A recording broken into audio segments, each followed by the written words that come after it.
Di trotoar, di bawah jembatan layang, dan di lokasi konstruksi yang ditinggalkan di seluruh Cina, sejenis streamer baru diam-diam muncul. Mereka adalah orang-orang tanpa rumah, tetapi tidak tanpa penonton.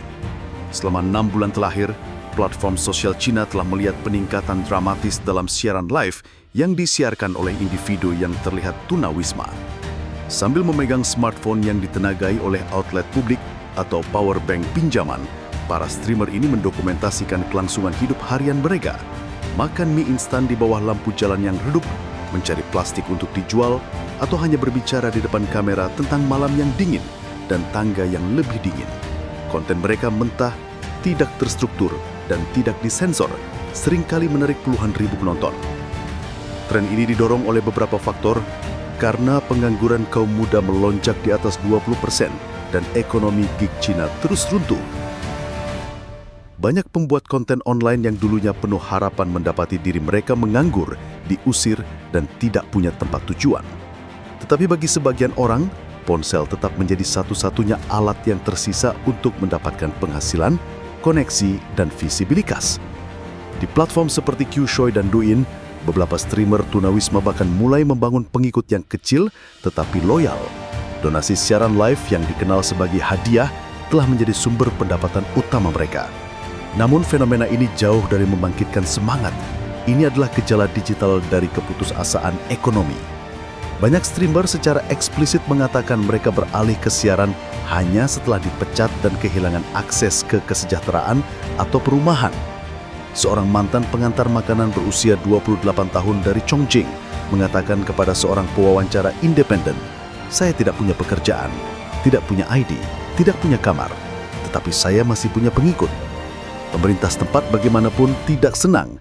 Di beberapa kota termasuk Nanjing dan Guangzhou, pihak berwenang telah mulai menargetkan para streamer ini karena melanggar ketertiban umum dan menyebarkan energi negatif. Banyak video muncul yang menunjukkan petugas penegak hukum menyita ponsel atau memerintahkan para streamer untuk menghapus aplikasi mereka. Beberapa penyiar tunawisma telah menghilang dari platform sepenuhnya, membuat para pengikut berspekulasi apakah mereka ditangkap atau dipindahkan secara paksa. Di balik layar, tim moderasi konten juga melakukan tindakan keras. Kata kunci seperti homeless stream atau street live stream sedang disaring, dan fitur donasi di beberapa akun telah dibatasi. Seorang mantan moderator konten mengungkapkan secara anonim bahwa mereka diinstruksikan untuk meminimalkan visibilitas pembuat konten tunawisma, kecuali terkait dengan upaya reintegrasi positif. Namun, masalahnya tidak hilang. Menurut perkiraan masyarakat sipil, sekarang ada lebih dari 200 akun yang dikenal menyiarkan siaran live dari situasi hidup yang tidak stabil atau berbasis jalanan. Jumlah sebenarnya kemungkinan jauh lebih tinggi, karena banyak streamer tidak secara eksplisit mengungkapkan ketunawismaan mereka. Beberapa menyiarkan dari tenda di dekat stasiun kereta, yang lain menggunakan latar belakang umum untuk menyembunyikan lokasi mereka. Beberapa berbagi cerita mereka dengan detail yang memilukan, mengungkapkan penggusuran, utang medis, atau krisis kesehatan mental yang membawa mereka ke jalanan.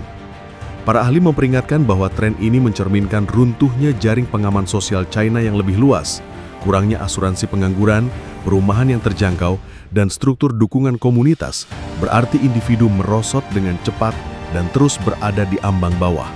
Bagi mereka yang tidak memiliki pendaftaran hukum di kota-kota besar, akses ke tempat penampungan atau bantuan pemerintah hampir tidak mungkin.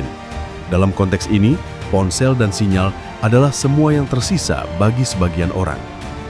Sementara beberapa penonton bersimpati, yang lain mengeksploitasi. Bagian komentar sering mengungkapkan campuran gelap antara rasa kasihan, ejekan, dan sensasi voyeuristik. Beberapa akun telah menjadi viral karena menunjukkan kekerasan, mengemis, atau gangguan mental hanya untuk dilarang beberapa hari kemudian. Perdebatan etis tentang menonton penderitaan untuk hiburan memanas, tetapi regulator platform sebagian besar tetap diam.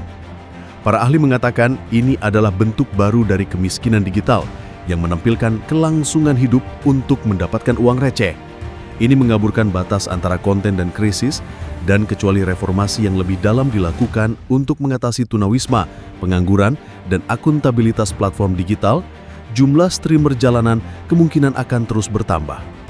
Saat China mempromosikan peradaban digitalnya dan bertujuan untuk mengekspor model tata kelola internetnya ke luar negeri, siaran live ini melukiskan realitas yang sangat berbeda, di mana koneksi ada, tetapi martabat tergelincir melalui celah-celah algoritma.